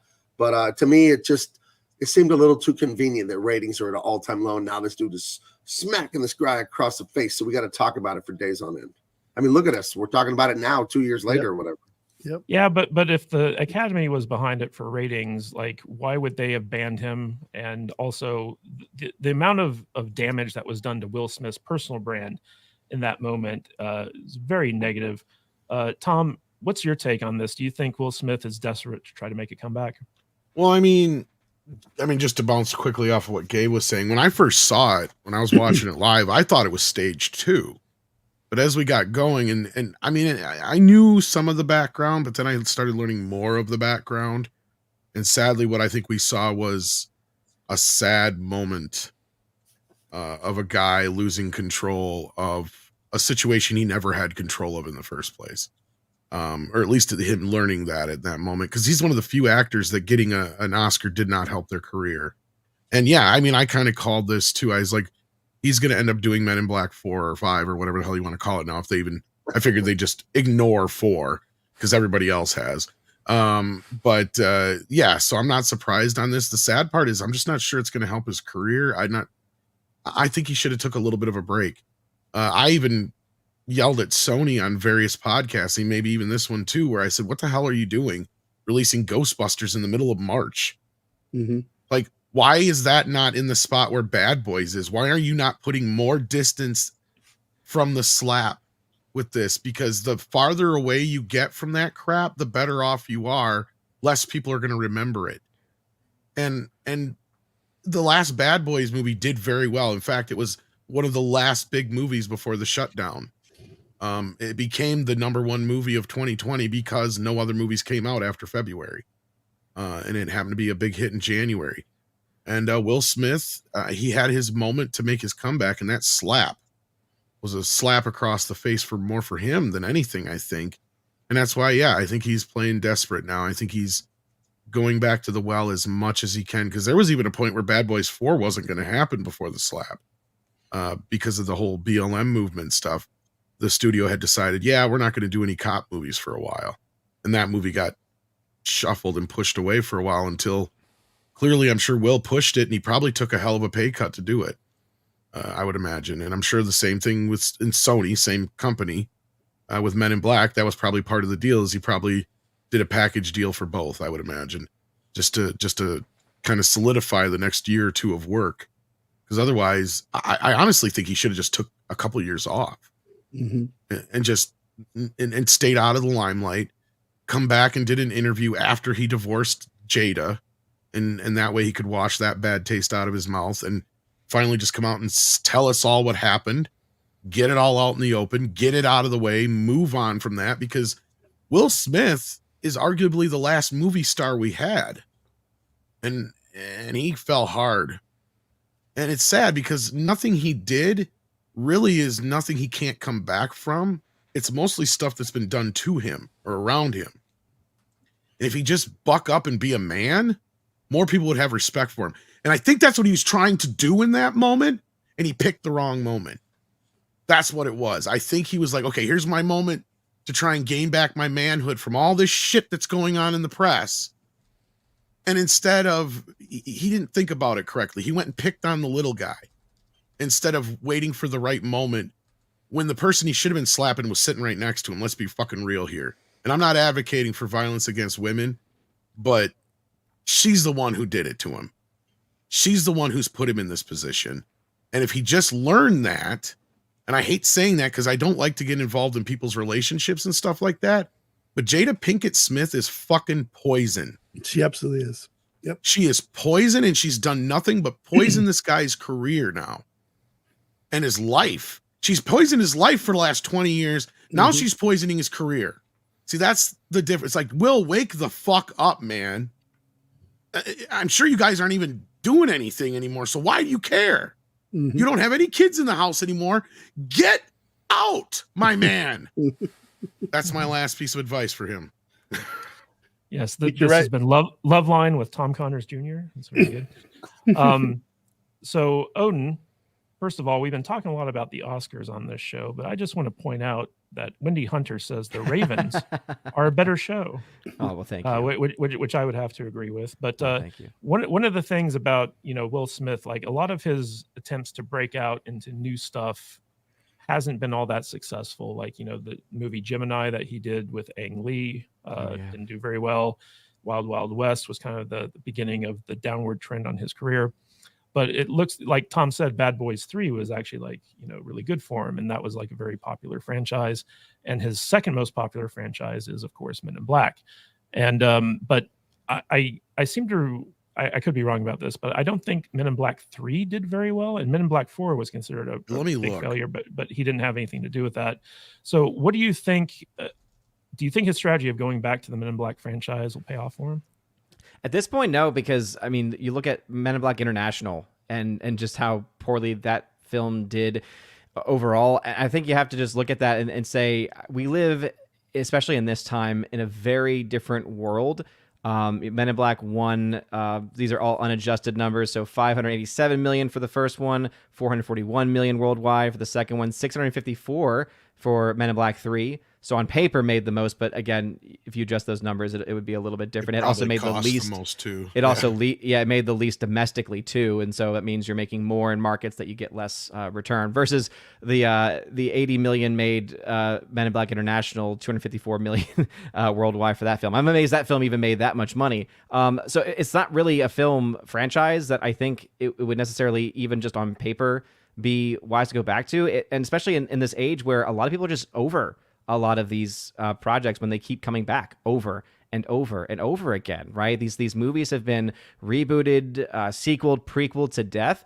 And I think that so many people are just over it, especially when they're not doing typically good jobs with these films either, right? And I think that is, he needs to kind of read the room and say, okay, Hollywood, the movie theater industry itself right? The movie business is very, very different now. It's a lot harder to get people out to a theater in a very large way. Like, you need to have a massive IP. You need to have like a special moment type event. I think about especially like films like Barbenheimer. I think about Spider-Man No Way Home. You think about, of course, you know, the Top Gun Mavericks and the others. And like, those are very, like, you can count on a couple of hands the films that were able to really just capture lightning in a bottle and do really, really well. And so I think that when you look to what he's doing here with his decisions, first off, I think it was real too. I think that it was not staged, especially just when you look at how it was filmed. If that was something that they had planned, I mean, it's Hollywood. Like, they would have been able to you know, get a little, you know, get better shots and things like that. So and the aftermath of it as well just had such an impact. We're like, yeah, I don't believe that was something that they actually staged. And so yeah, I don't think this is going to help his career though. I think that he'd be good as you know, I think Tom mentioned, right, just to take a break, maybe go back to basics and try to, you know, get himself the hell away from this woman for sure and try to rebuild his life. Yeah, you know, Matt Vader, I think it's pretty clear to the public at large that, you know, Will Smith has been successfully cucked by Jada Pinkett. Hard. And a lot of people are just wondering, like, why is he still with her? What kind of spell does she have over him? Because she's been very public about basically, like, she's having affairs with her son's friends and like all this other weird stuff that they're Because her and her witch friends got together in a circle and cast a spell on him, and they're destroying him. Yeah, I don't know. I mean, it's even arguable that like someone of the celebrity of Will Smith could get a much hotter girl that's way more healthier for him. So why do you think that's the thing? Is supposedly he was sleeping with Margot Robbie and all these other women that he's been starring with. Well, they have an open relationship, right? It's not what everybody says. So I'm not saying it's right. It is what it is. But, you know, Will Smith, people need to remember, excuse me, you go back to the 90s and stuff, he was probably one of the most beloved and famous actors out there. I mean, you couldn't get higher than Will Smith. I mean, everybody loved him. Everybody loved Fresh Prince. Everybody loved his record albums. I mean, he was sky high. I mean, there was very few people that were as big as I don't think there's anybody bigger in the 90s, you could say. No, absolutely not. And I think people are forgiving. I think people like a good comeback. And I think Will Smith, after all this nonsense, whether it was staged or not, I mean, if it was, people don't believe it. I think people think it was real. And I think people think he went through like some kind of episode of craziness and stuff. But I think he is ready for a comeback. And if you're going to do a comeback, he needs to get himself out there. He needs to touch on these characters that people loved that he did earlier. You know, Men in Black is a perfect example. And I think that's why he's going to do this show. He needs to do things like, he needs to write an autobiography, and he needs to be funny, and he needs to be crazy truthful in a book. He needs to come clean about his life and why he's been doing the things that he does. You know, just get it all out there. You know, he needs to do something like go on Saturday Night Live and host that show, and let Chris Rock come on the show during the beginning of it and slap the shit out of him on national TV. That would be hilarious, right? I mean, just put it all out, get it done, and go make some movies. You know, and I think people would love that. I think people are ready to love Will Smith again, but they want Will Smith. They don't want Jada Pinkett Smith's cuck boy. You know what I'm saying? So, you know, that's all I got. I mean, I'm ready for Will Smith to have a comeback. I want him to make another Fresh Prince show. What are the crew doing now, 20 years later or whatever? You know, well, that's it. They remade it on Peacock called. No, that's bullshit. That's a drama show. Half of them are dead. Yeah, but you know, I think there's ways he can salvage his career, and he can go on and have a fruitful old age in Hollywood if he wants to be an entertainer again. But he's got to do some things to make things right. So, can I answer a question to you guys? And I'm not trying to be funny. I don't know a lot about Bad Boys or Martin Lawrence, but I saw that trailer for part 4. I'm not trying to be funny. This is genuine curiosity. Is there something wrong with Martin Lawrence? Because he sounded like drunk or injured or whatever when he was talking. He was all slurring and weird. Or is that character? I haven't seen these movies. No, I don't know. Bizarre. I think he might have had a stroke and not told anybody. And I'm not kidding. I'm not kidding. Because I know what Gabe's talking about. No, what happened a couple of years ago is that Martin Lawrence was trying to keep up with the image of a leading man, because he was still doing movies and TV shows and stuff. And so he was working out constantly. He was going on crash diets. He was trying to stay like slim and fit. And he passed out while he was jogging one day. And I think he had like a semi-stroke, like a Chris Gore style stroke, where he basically just like was in the hospital. He recuperated. But since then, like, he hasn't been able to like really like work out or diet like he was trying to do. And so he's gotten kind of puffier, and he's gotten like a little bit chubbier, and he's getting older and stuff like that. So I think it's just like, he's just not the young Martin Lawrence that we knew back in the 90s. Okay. No. It's just because how he sounded in the thing, and I didn't know, is this the character supposed to sound this way? Or and the sad part was Bad Boys 3 was actually pretty good. Like I actually liked it. Also, in the trailer for this one, they kind of make it clear that he's going through some health issues, and he's got to be like on his meds, and that's they're trying to explain how he's coming off in the movie by giving him a condition in the movie. Yeah, he has like a heart attack or something, it looks like, or something like that. Yeah. I want to give a shout out to Paulus Plain again for another 100 crones. Bill Cosby criticizing Eddie Murphy. Not a good idea, not at all. Eddie Murphy raw, unfufu. You treat me like animal, unfufu. I won't half. Did Bill Cosby criticize? Yeah, it's right in the. He just talks about that in Raw. He's like, "Man, Bill Cosby called me up, man," and he's like, "I need to talk to you about some things that you say in your show." He's like, "When Bill Cosby talks to you, you feel like you're one of his kids." And he's like, goes on the long spiel about his son wanting to go to the Eddie Murphy show, and then he comes back and he goes, "Dad, the man said some things." He's like, "What did he say?" He said some stuff, but he said, a bunch of some filth, foreign. He goes, "You can't say filth, flarn, filth in front of people." And I said, "I didn't say no filth, flarn, filth. I don't know what you're talking about. Fuck you." Then I called up Richard Pryor, and he goes, "People laugh when you say what you say." He says, "Yes." "They pay you?" "Yeah." He said, "Tell Bill I said have a Coke and a smile and shut the fuck up." That's it. Young Eddie Murphy. There's a few better than him. All right, guys. So we had a lot to talk about today, and we talked about it. I want to thank you all for being here, especially those of you who contributed to the stream in terms of super chats and all that good stuff. We're going to go around the panel and get their final thoughts and see where we can find them. So, Odin, any final thoughts, and where can people find more of you? Yes, you can find me over at OMB Reviews on YouTube, Odyssey, Rumble, Twitter, pretty much all of the places. And let's see, I've got my Tuesday evening streams, and still doing that 7:30 p.m. Eastern time, Friday Night Tights. And anyway, always glad to be here. And I guess general final thoughts would be, Fall Guy was fun. I think it's worth going to see in theaters. And it's got issues. It's definitely not a great film from that objective lens, but subjectively, it was a lot of fun. It's had its charm to it. Yeah. Mr. Gabe Eltaeb, thank you for being on the show today. Any final thoughts, and where can people find more about you and get your comic book with Dean Cain? Thank you for having me. Yeah, it was fun. It was a very interesting conversation. A lot of the current pop culture stuff going on. Maybe you guys are convincing me the slap was real. I don't know. I want to believe it's fake. It's more fun to believe it's fake. Let's be honest. So, but if you go to bigmancomics.com, you can get. Would you share my screen? Would that be a problem? I have an image up I'm sharing. It's Dean Cain, All-American Lawman. I have Big Man Comics. We have some amazing books coming.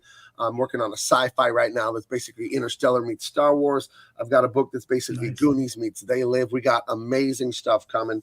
And this came, I put this out last summer. We shipped them out this end of this winter. People love this. This is if you love Lethal Weapon, if you love the 80s, not the new, the 80s Indiana Jones, if you love that action and adventure James Bond, and it's clean.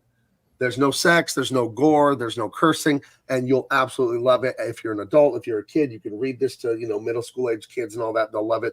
But it's got all that thrilling action adventure, beautifully illustrated, wonderfully written, and the reviews are out there. Everyone that got this absolutely loves it. You know what I mean? A lot of indie comics, they look great, but the story's not so great. But this, people love it. I'm so happy. I feel so blessed and grateful. So go to bigmancomics.com, and that's where you can get that. And of course, the co-creator for that was Dean Cain. And I'll say this. Earlier, we were talking about the interference of the middle management and all that in Hollywood. I think one of the reasons the stuff I'm putting out from Big Man Comics is coming out so well is we don't have that. The only people that had input on this graphic novel were me, Dean Cain, and the illustrator Akion. No one else. We didn't have some blue-haired DEI hire trying to give us notes. It's pure art from people that are masterful artists. So bigmancomics.com, you'll absolutely love this. It's a lot of fun. And follow me, please, on Twitter and YouTube and everywhere else. I'm trying to put out great content for you guys. Yes, link to Gabe's YouTube channel is in the description. Gabe, real quick question. So Dean Cain, American Lawman, is the main character the real Dean Cain? Just as well, here's what we did. It's kind of a meta thing. It's Dean playing the role of Chris Tanaka, the international, man of mystery, and he's a hero. So it's like if a movie was a graphic novel, you know what I mean? So it's not Dean, but it's him playing this character, Chris Tanaka. But it's a straight story. He doesn't break the fourth wall and go, "Hi, I'm actually an actor, and this is just a movie." Like, no, we don't do that. So is it like Van Damme's series where he played himself as playing a spy or something? What was that show? That was Jean-Claude Van Johnson. Yeah. I guess so. He's playing, I guess maybe a fantasy version of himself to a degree. Okay. So cool. But it's a ton of fun, and there's so many winks to 80s and 90s action movies. I don't know. We just had a blast with it, and I have some others. Can I share 2 other images with you, and I'll let you move on. There's Empyrean, Earth Illuminated. That is my if you loved Interstellar and Star Wars, nice. That's what this is. This is really fun. This is currently being drawn. I'm the writer for this and the colorist. And then I put out this teaser image, the Hong Kong Connection. That'll be coming probably next year. We'll start working on it this year. That's the sequel to Dean Cain Volume 1. So we're having a blast. We're making great graphic novels. And to me, all the complaining I do about woke entertainment, I find it's more useful to me to just make good entertainment and not complain so much. Just let Disney and Warner do. Let them do what they're going to do. I'm not going to stop them. I'll just make my own and do a better job. So, love it. That's the way to do it. Thank Tom you. Connors, any final thoughts, and where can people find more of you? Eating cereal. Find me. Well, I'm done with that. Midnight's Edge After Dark, Mead Radio. I do have a new channel now where I'm putting all my crazy songs on. Called Lost Classics. Want to check that out. So yeah, and thank you for having me as always. Well, thank you for being here. Matt Vader 74, any final thoughts, and what do we got going on with the podcast this week? I just want to thank the panel for being here. Gabe, it was awesome meeting you and talking to you today. First time for me. What do we got going on? Tuesday, we're talking about The Fall Guy. I haven't seen it yet. I'm going to go on Monday with the wife. We're going to check that out. I know what you think. I know what your wife thinks. I'm curious what Alex thinks. It'll be an interesting discussion on Tuesday. We're also watching some things for our members and our patrons, different things. I think we're going to do a Fifth Element watch along, and then we're starting to go down the Harry Potter rabbit hole. But those are going to be membership content projects. So other than that, I'm not sure what we're talking about on Tuesday. I'm keeping busy with all of that, but I'm also me and Alex and Matt behind the scenes. We're working on our gaming channel over at Salty Nerd Gaming. I hope everybody can take a second to go over there and drop a sub. It's all Helldivers right now. Got some controversy going on with this PlayStation Network stuff. I'm not sure how that's all going to shake out, but I guess we're going to find out. So yeah, Salty Nerd Gaming, guys, go check that out. That's what I got. Yeah, and if you guys want to go to saltynerdclub.com, you can check out all the exclusive content we're making for people over there. And for those of you who got gifted memberships, you get 2 live streams a month here on the Salty Nerd channel for being members. The first live stream is open to any membership level, and the second live stream is for salty, extra salty and above. So be sure to check those out. That's where you guys can actually ask us questions, give us topics to talk about, and have a good time. And the membership playlist on our channel has all that exclusive member content for you. So Lots of fun stuff going on out there. I want to give a big shout out to Mexican Iron Man, Foxhound, Palace Plane, Fluffy Panda, and I think I missed someone. Let me just look at the comments here because I know that there was a gentleman, Kalichi Oki. Yes, Kalichi Oki. Thank you so much for all the super chats you gave us today. We really appreciate that. And also a big shout out to Scotty Dub for being our primary, like our biggest donator for the live stream. Really appreciate that. But until next Saturday, my friends, thank you. Be sure to tune in, same salty time, same salty channel for all your salty nerd hot takes. Should be fun. Anyway, guys, see you later. Stay salty, my friends. Hey, folks, thanks so much for watching this live stream. If you want to watch our previous live stream, make sure to click right here. Or if you would like to check out one of our favorite highlights, click right here.